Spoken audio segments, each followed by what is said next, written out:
Юу. За юу яцхан guys та бүхэн дараагийн бичлэгээр уулзахад бэлэн болоод байна. Өнөөдөр ярьж өгөх дүр бол ойлгомжтой. Энэ бол та бүхэн хүсэлтээр Михалкийн талаар ярьж өгөхөд бэлэн болоод байна.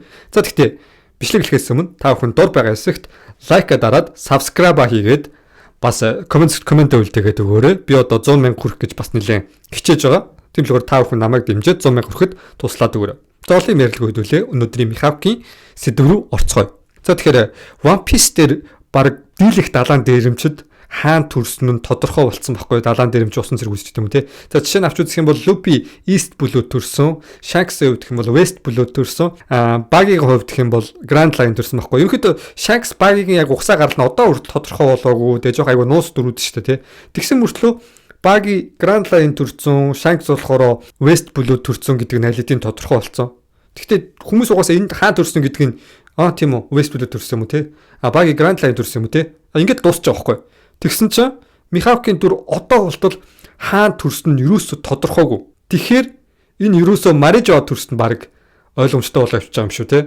Марижо нь болохоор та бүхний мэдтгчлэн тэнгэрийн луунуудын байдаг газар. Тэгээ дээрэс нь сүлд гарсан имүгнүүдийг Михалкийн нүдтэй харьцуулаад үзвэл хоорондоо айгүй төстэй харагддаг. Өөрөөр хэлбэл имүгийн хүүхэд нь Михалк байх боломжтой болоо явж байгаа. За тэгээд Михалкийн дүрийг өмнө би нөөний хаанаас яаж авч ирсэн бэ гэдэг дээр хэлсэн шүү дээ. Яг дүр гэдгээс илүү дизайныг хаанаас авсан бэ гэдэг харагдах байлаа. Тэр нь болохоор Хук гэдэг нэртэй Питер Пэний ахмадаас авсан гэж ярьж ирсэн те. Гэхдээ яг Михалкийн уг дүрийг хаанаас авсан бэ гэхээр Дракула буюу цус орогчийн дэм дүрээс авсан байгаа. За тэнгууд Дракула гингүүд Михалкийн нэрийг бодж үзлээ. Японоор болохоор Dracul Mihawk гэдэг. Яг Dracul Mihawk гэж уншигддаг байхгүй. Тэнгууд Дракула гэдэг энэ нэрний спел нь баг хоорондоо айгүй төстэй адилхан болоо явж байгаа. Тэгээд дээрээс нь Дракулагийн онцлог зүйл юу байдаг вэ гэхээр цус сорогч дээрээс нь загалмай. Тэгээ одоо сууж явдаг Михалкийн хүлэгч байт юм уу те. Тэгээд сарсан багууч юм уу. Эдгээр айгүй онцлог зүйлүүд нөхгүй. Тэгсэн чинь Михалкийн хувьд юм бол үргэлж ингээд хүзүүн гинжин болохоор тийм загалмай зүүж явдаг. Тэгээд дээрээс нь сэлмэнч төр ингээ араас нь харах юм бол загалмай шиг харагддаг ч байт юм уу те. Тэгээд энэ байдлаас нь харахад Дракула гэдэг дүрээс авсан байх нь айгүй тодорхой болоо явчихж байгаа байхгүй.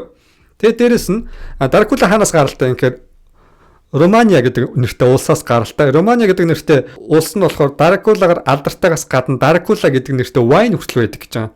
Тэнд одоо хүртэл Дракулагийн өмнө амьдарч байсан газар тэгээд дээрэс нь хаш маш нүртэл одоо тэгээд зуулшиг татах зорилгоор одоо хүртэл ингээд байж идэм байна л да. Тэгээд Дракулагийн хувьд гэх юм бол одоо та бүх бас түүхийн югаар мэддгсэн Blood гэдэг нэртэй 3 дугаар үеийн ханхүү байсан байгаа. Blood гэдэг нэртэй. Тэгэд энэ хүнийг болохоор яг цусорогч гэж хүмүүс айгу домог яриа байдаг. Гэтэ бодит амьдрал дээр цусорогч байсан үгүйг бол үгүй гэдэг бол яг цусорогч барайгаагүй гэж үздэг байхгүй. Яг зөвхөн хүмүүсийн юм домог яриагаар бол энэ хүн цусорогч байгаад энэ киноны ямар амар алдартай гэж та бүхэн мэднэ шүү дээ. За энэ хэсгийг ингээд түр орхий заяа.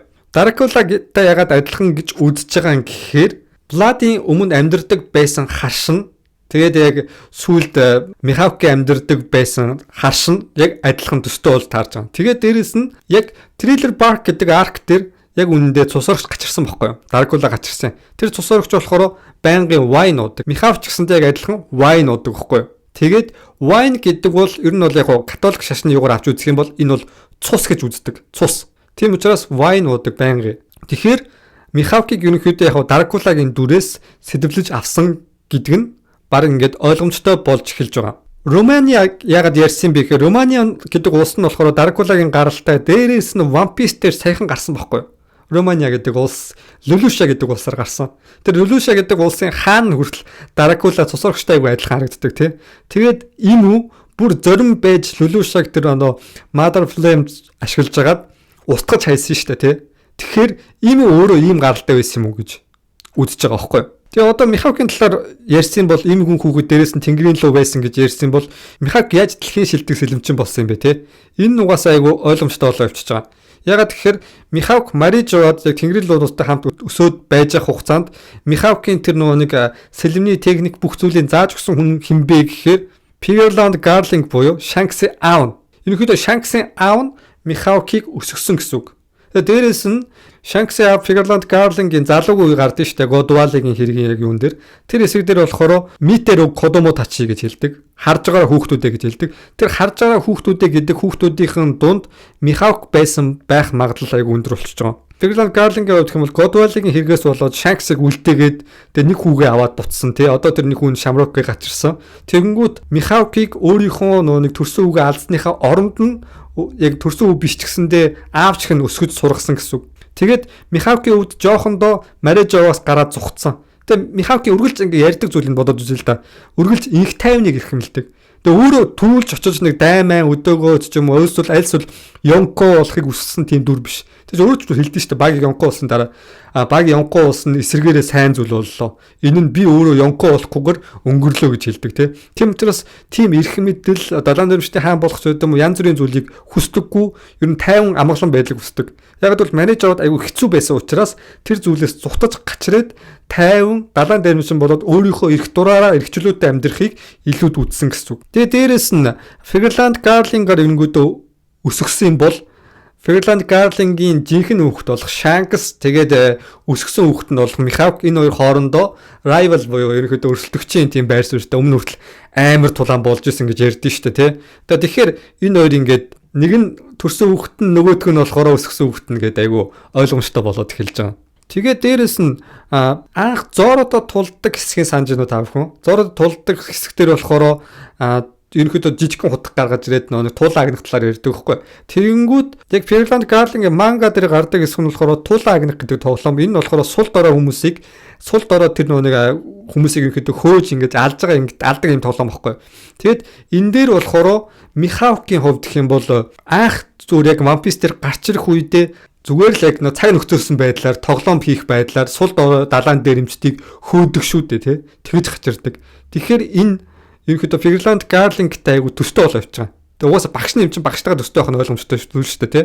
Тэгээд One Piece дээр ерөнхийдөө Люпи бол нарны бурхан гэдэг нь тодорхой болсон. Тэнгүүд эсэргээрээ ханахгүй бол дэлхийн засгийн газар болоо явж байгаа. Тэгээ анх эхлэхдээ ирсэн ерөнхийдөө нар мандаад шүн болно гэдэг талаар гардаг. Тэнгүүд Михалкийн ашигладаг сэлмэн болохоор Ёру гэдэг нэртэй. Японоор шүн гэсэн утгатай байхгүй юу?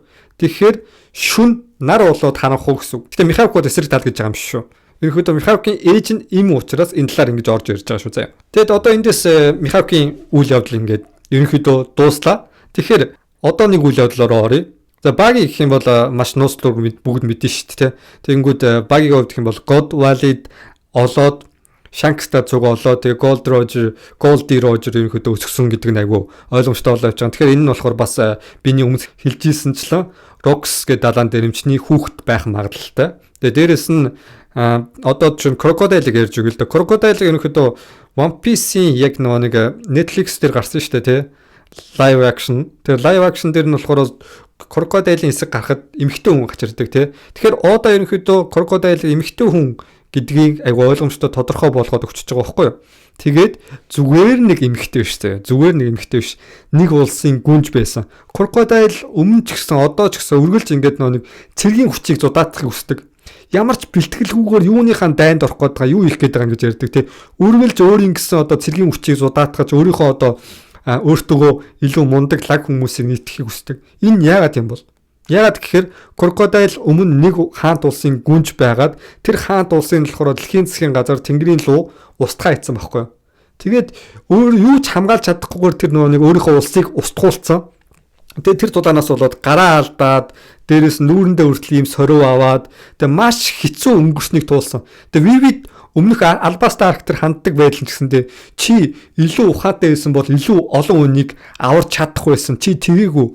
Чи зүгээр л бүх хүнийг аварна гэж үзсэн. Арай ийм гинэн байдалд нь чиний улсынхаа хүмүүсийг алж байгаа ингээд Vivid айгүй хатуу ханддаг тий. Энэ өөрөө адилхан гүнж байсан болохоор өөрөө адилхан өөрийнхөө улсыг хамгаалж чадаагүй болохоор тийм биш юм уу? Тэгээ одоо ч гэсэндээ Cross Guild-ийг нийлүүлсэнцэндээ хүчтэй хамтрал бий болгоод ирээдүйд тийм зүйл болохоос сэргийлээд тийм их цэргийн хүчийг зузаатгаад байгаа гэж ойлгож байгаа миний хувьд гэх юм бол. За тэгээд энэ гурав хоорондоо нийлэх үед ч гэсэндээ Luffy, Law тэгээд Kid гурвын нийлэх үедээ адилхан. Жишээ нь гурван ахмадын хувьд гэх юм бол Kid-ийн хувьд гэх юм бол 23 настай, Luffy-ийн хувьд 19 настай, Law-ийн хувьд 26 настай. За тэгмүүд авч үзье. Ерөөдөө One Piece-ийн яг шинэ үе 20 жилийн дараагаас эхэлдэг гэж байгаа. 20 жилийн мөчлөгтэй гэсэн үг. Тэгэнгүүт Mihawk 43 настай, Buggy болохоор 39 настай, Crocodile болохоор 46 настай. Тэгээ ингээд айгу энэ гурвын хамтрал гэсэн айгу тодорхой боловч байгаа байхгүй юу? За тэгээд өнөөдрийн бичлэг бас сонин содон байсан байж магадгүй. энэ бичлэг маань таалагдсангүй би бол мэдэхгүй. Гэхдээ комент зэгт таалагдсан бол сайн комент бичээд өгөөрэй. Дараагийн бичлэгээр уулзлаа. Хэдүүлээ. Түр баяр та.